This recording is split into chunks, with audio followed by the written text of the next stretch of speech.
Informasi pilihan berikutnya, saudara, ponsel dijual anak depresi.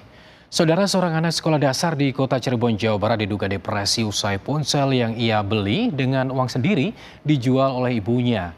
Penuh penyesalan, sang ibu terpaksa menjual ponsel itu untuk membeli makan keluarga karena tidak ada pemasukan dan nafkah. Seorang anak berinisial A di kota Cirebon, Jawa Barat diduga depresi. Bocah berusia 13 tahun ini harus ditenangkan karena kerap menangis hingga berteriak. Sekitar 6 bulan lalu, A menjadi mudah marah dan sering kabur dari rumah usai HP yang ia beli dengan uang sendiri dijual oleh ibunya.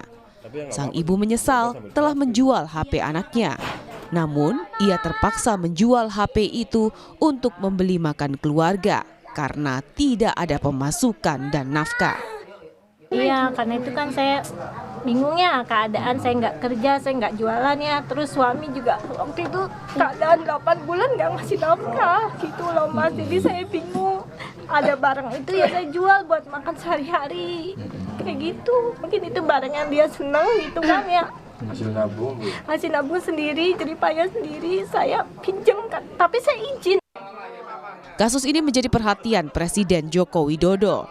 Staf kepresidenan pun datang melihat langsung kondisi A, sekaligus memberikan bantuan berupa biaya pendidikan dan peralatan sekolah.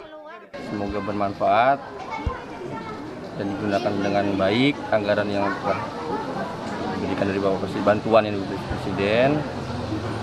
Penggunaan tersebut tetap sepengetahuan dari orang tua dan didampingi oleh Dinas Pendidikan karena peruntukan untuk biaya pendidikan.